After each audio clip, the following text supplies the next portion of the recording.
as y'all can see, your girl loves this stuff, HR, and I eat and breathe this stuff. So when I'm excited about it, I'm sorry. Another thing is you can ask the doctor yourself directly for this documentation to tell you what is going on, because so many times employees, they don't be wanting to tell you their business.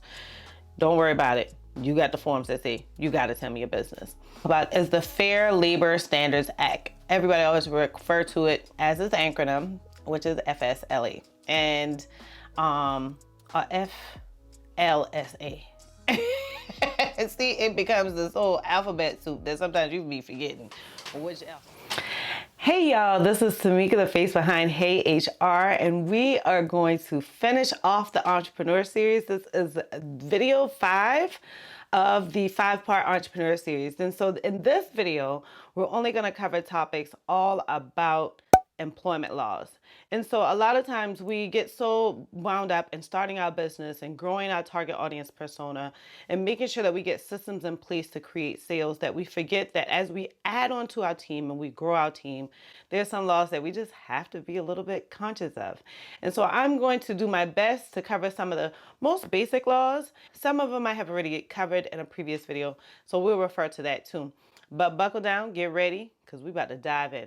So if this is what you want to know about, then definitely keep watching.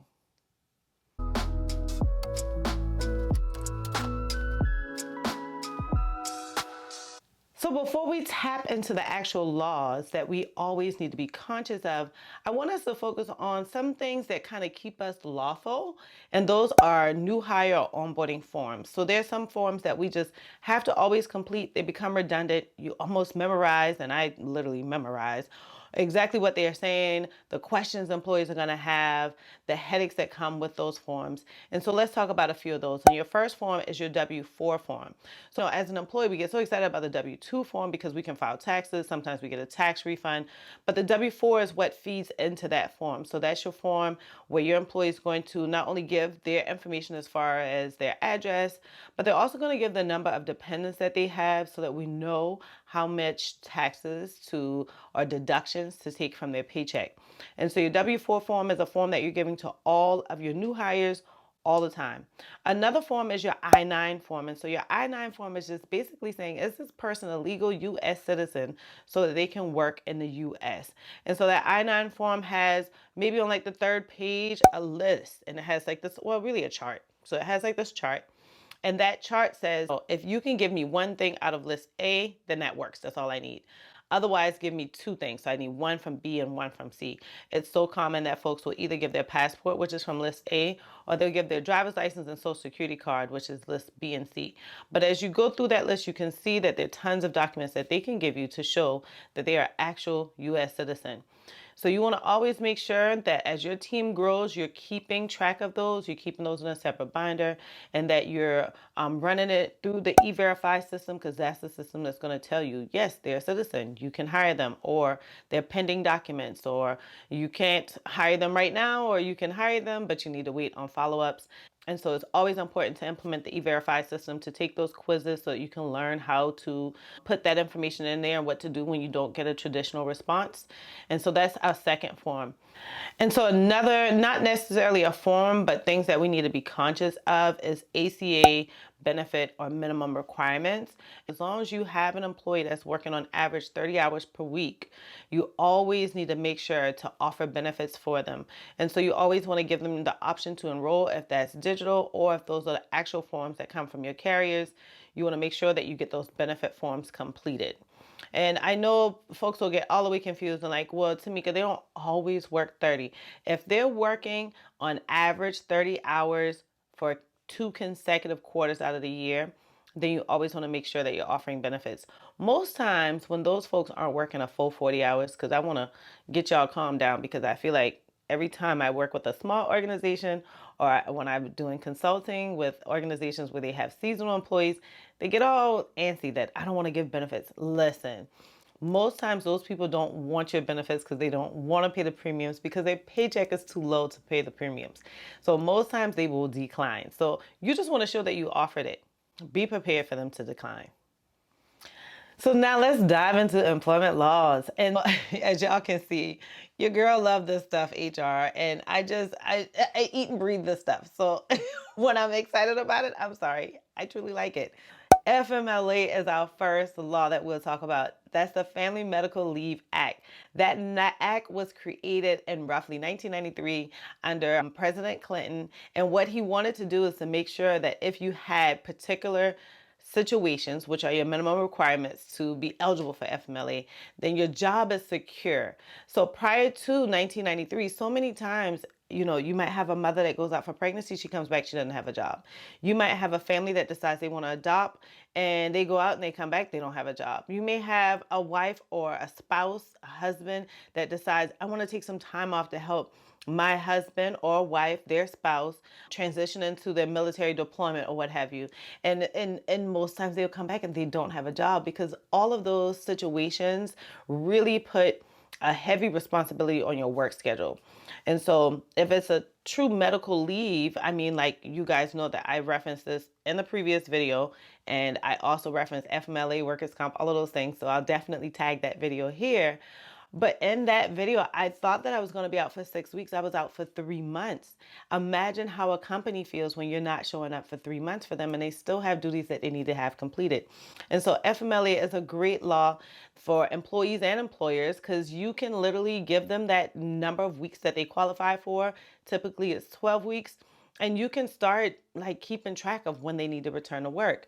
Another thing is that you can ask for medical updates with those forms. So it's definitely legal and okay and highly suggested to ask them for updates on when they think they'll return. If they're a pivotal employee, you can tell them how often they need to check in with the company. Another thing that I absolutely love about FMLA, particularly for employers, is that FMLA has different rules. So most times you can't use FMLA more than once in a year if it's for the same situation. Again, you can track it to see how much time they're using. Another thing is you can ask the doctor yourself directly for this documentation to tell you what is going on, because so many times employees, they don't be wanting to tell you their business. Don't worry about it. You got the forms that say you got to tell me your business. But you always want to be very careful because this is confidential information. If it doesn't relate to their work, you should not ever reference it again. You shouldn't be sharing this information across your organization. But it does help you prepare for your workforce and to how to get these duties done while this person is out. Now, the great thing that I want you guys to know and keep in mind is that FMLA, you only have to offer FMLA if you have 50 or more employees. It really gets more detailed than that because sometimes we have employees in different locations, and so they'll say a radius and within this mile from this office, whatever. But for the most part, you really don't have to worry about FMLA until you have 51 employees and as you grow. So our next law that we're going to talk about is workers' comp. And so many times we really get confused because if you work in a particular industry, like you may need equipment or what have you that requires that you have workers' comp insurance. Well, when you have a low number of employees or it's just you, they're expecting that they're not responsible for you if you should hurt yourself, like on this machinery. If you're doing machines like track holes or bulldozers or whatever, you're not responsible, or the company that gives you this equipment is not responsible for you if you hurt yourself. When you start having a number of employees, then what workers' comp is an insurance that these employees are paying into so that if they hurt themselves on the job, they can at least get a portion of their salary while they're recovering. Now, workers' comp can get really, really hairy as well. Most times, you really don't have a ton of situations unless you're in a very hazard industry. Other times, if you're in corporate America, you'll be amazed to see what turns into workers' comp injuries. And so at the end of the day, I think the best thing for you to do is definitely reference that video that I already talked about. And I will tag it at the end so that you guys can see more details about what that definition is, what the law is for both FMLA as well as workers' comp. So our last law that we'll talk about is the Fair Labor Standards Act. Everybody always refer to it as its acronym, which is FSLA, and FLSA. See, it becomes this whole alphabet soup that sometimes you be forgetting which alphabets. But this one is just making sure that you're not hiring underage employees, that you have really a solid idea of who gets overtime and who doesn't, who's a full-time employee versus a part-time employee. And I'll look at my notes just to make sure I didn't miss anything. But it's really for record keeping. It's to maintain the Child Labor Standards Act that affects full and part-time employees. And there are tons of laws that kind of vary but for FLSA, for both federal and state and local laws. If you sign up for my email list, there is literally a link there that goes to all of the details for each of these laws as well. And so I didn't talk about FLSA in that previous video, but it's definitely on my email list. If you want to make sure that you have this in your hand that you can refer to, that you have some resources, then sign up for my email list. The link is below, so you can definitely know, like, when do I need to worry about workers' comp, FMLA, FLSA, these forms that we need to complete. Again, I'm here to be your HR Connect, and I'm here to get that headache off your back. So you're not caught slipping and somebody be like, hold up, she didn't even apply to the laws here, and this is unlawful, and I'm gonna sue them, and da-da-da. Took care of it for you. So sign up for my email list so that you can get that information sent out to you as soon as you're on the list, okay? One thing, I've definitely went over some laws where I wanna make sure that you're aware of the employment laws that may apply to small businesses and entrepreneurs, right? But I also think that it's pivotal that we talk about what is the definition of a small business owner. And so y'all know I had to write this one down because it's just, and this is actually the short version. It's so detailed. So if your revenue is in a range of $1 million to $40 million, then you're a small business owner. If you're between $1 million to $40 million, a lot of money to call yourself a small business owner, right? But that's the range of revenue that you're generating for your company. If you have employees, anywhere from 100 employees to 1,500 employees, you're a small business owner. The Small Business Association definition of a contractor also is one that's very unique here. And so it talks about making an annual revenue of $16.5 million or less, because as a contractor, things can wiggle. You can make a lot more money, but still not be a full-time, big, huge corporation. That's the definition of a small business owner. Now I want to talk to you guys about the definition of an entrepreneur. Yeah, y'all, they're different. They're two different things. I know we think small business owners are entrepreneurs, but they're not always the same. So entrepreneurs is a person who organizes and operates a business or businesses.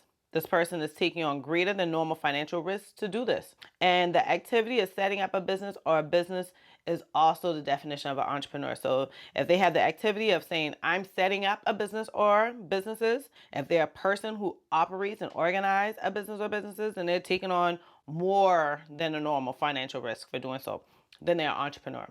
So that's super important to know. Definitely they can kind of coincide. Again, on my email list, have some information for you guys. So you want to plug into that email list. The link is below. It's just super helpful information to kind of help you guys weed through all of this and not have to feel like, okay, I need to go back and watch a whole video. You can just save it as a link on your computer, on your hard drive, whatever, on your Gmail, and then you can always go to it as a reference point. You can even share it with your staff so they all know too, if you need to.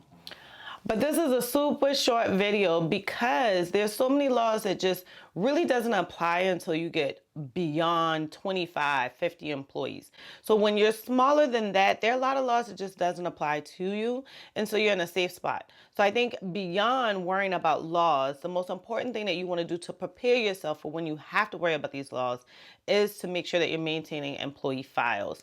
And so I talked about that all in employee docs. I'm gonna try to just tag it here for you guys.